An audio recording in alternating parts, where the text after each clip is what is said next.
US President Donald Trump's tariffs have unleashed chaos globally across markets, wiping out trillions of dollars worldwide and plunging the Indian equity markets also to their 10-month low. Sensex opened nearly 4,000 points lower, sliding over 3.5%, while Nifty tanked over 1,000 points this morning. The crash follows a massive sell-off in Asian equities, which have been panicked by Trump's radical policies, and US futures pointing at significant losses when it resumes trading this evening. The tariffs are country-specific and go as high as up to 50%. The rate announced for India is 26%, which has set off fear among exporters and traders, in addition to a 10% baseline duty applied to all countries. Donald Trump, however, has dug in his heels, saying the tariffs will act as medicine for the US economy. Let's see what the US president had to say. Anything to go down, but sometimes you have to take medicine to fix something. And we have such a horrible, we have been treated so badly by other countries because we had stupid leadership that allowed this to happen. They took our businesses, they took our money, they took our jobs, they moved it to Mexico, they moved it to Canada, they moved a lot of it to China, and it's not sustainable. We're not going to do it. That is Donald Trump, of course, speaking to reporters on Air Force One. But first, let me go across to my colleague Harsh, who is joining us from the NDTV Profit Newsroom. Harsh, so the impact or the way the Indian markets reacted was on expected lines? Well, absolutely, largely on expected lines. Let's first talk about how the global handover was. Friday, we saw the Dow tank over 5.5%, so that reaction was extremely strong where global markets was concerned, just kind of signaling that there is some bit of displeasure with regard to uncertainty as well as with regard to the policies adopted by the US administration. Post that as well, in fact, US futures today morning opened 2.5% lower on top of that. So we're seeing a large shave off where the US markets are concerned, which has had a trickle-down effect on Asia. Let me quickly also highlight some of the Asian markets. A Nikkei is down over 6%, a Hang Seng down 10%, and a Shanghai down 7%. So Indian markets in that sense also reacting very similar fashion. 1,000 points shaved off the Nifty. Within sectors and within baskets, the domestic facing sectors are doing relatively better. There is pain in that space as well. You're looking at the Nifty Bank, which is down 3%, but you're seeing real pain among export facing sectors. And IT sector, for example, is down over 5%. So those are pockets where investors are really feeling pain. Right.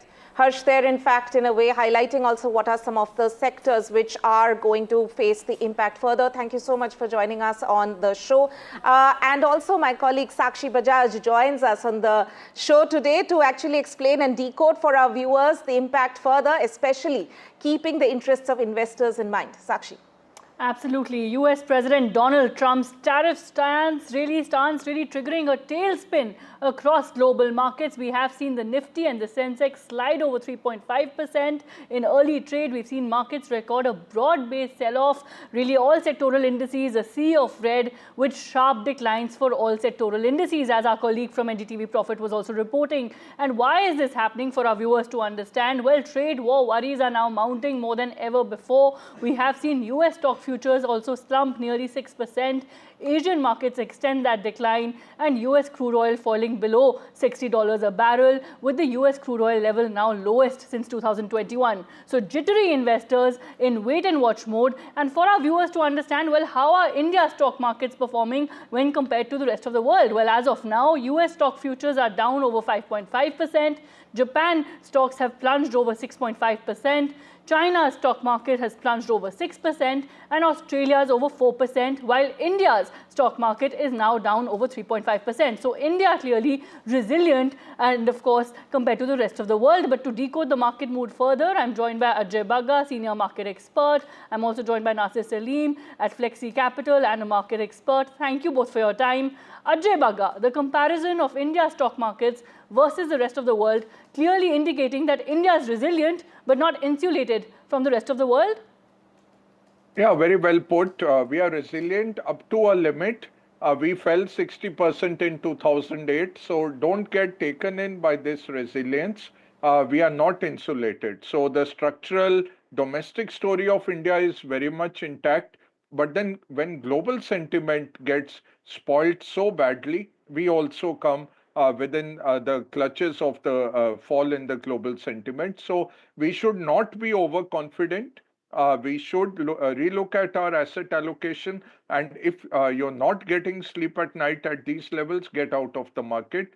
If it's as per your asset allocation, then just quietly stay invested. That's the mantra. But we are resilient, but not insulated. Well put, Sakshi. All right, thanks for that. Nasir Salim, do you agree? And also we have seen the BSE small cap and mid cap indices bleed in trade. We've seen the volatility index spike as much as 55% in early trade. Really, what does this mean for investors at large, especially the small investors at the moment?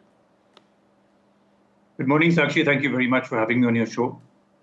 Two, three key points, Sakshi. I think as far as retail investors are concerned, look, the challenge is with new investors and with the ones who've created new folios to invest, whether it's in mutual funds, equity funds, or in direct scripts as well. I think that is where we will see a lot of panic coming in. Our recommendation is very, very simple. We've been repeatedly saying this. You need to consult your experts. Please stay away from small and mid caps as a sector, as scripts, as funds. We see some potential more downside that can happen there. I think the discussion on risk-adjusted returns, which is a function of your asset allocation, is something which needs to be revisited again and again, time and again. We've been saying this repeatedly for the last 5 months since we've been discussing the capital markets and what retail investors should do. I think this entire, we cannot escape systematic risk, Sakshi. There are portfolios which will lead to, will come down because of external linkages. Our panic indicator today, which we track something on VIX, has already reached normal cycle highs. Markets in all probability are expected to hopefully bottom out in the next few days. I agree with my fellow panelists that asset allocation is something which is very, very important, and I don't think India is relatively is not insulated. It is relatively insulated. However, we cannot escape the set of systematic risk. I think monetary policy will be critical, Sakshi. The next few days will be very, very critical in terms of market. Monetary policy would be critical because there is a decoupling of the Indian markets. The economy, as I told you again, an aggressive monetary easing is need of the day and should also have some more clarity, hopefully within the next few days. I think those are very, very critical points. And there's an old saying, Sakshi, which clearly says that if the US or the West catches a cold, the world sneezes. So that something remains. It happened in 2008 as well. It will continue to remain even now.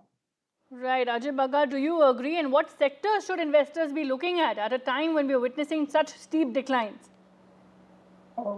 One thing is for sure, what you were regularly investing, continue to invest that. The markets are not ending. If Hong Kong is down 10% today, it won't keep falling 10%. Then otherwise the market is at zero in 11, 12 days. So it's not going to be a pattern. But when markets go down like this on spoiled sentiment, they might take a long time to recover. For India, again, I'm saying the structural story, the domestic story is strong. So what are those sectors?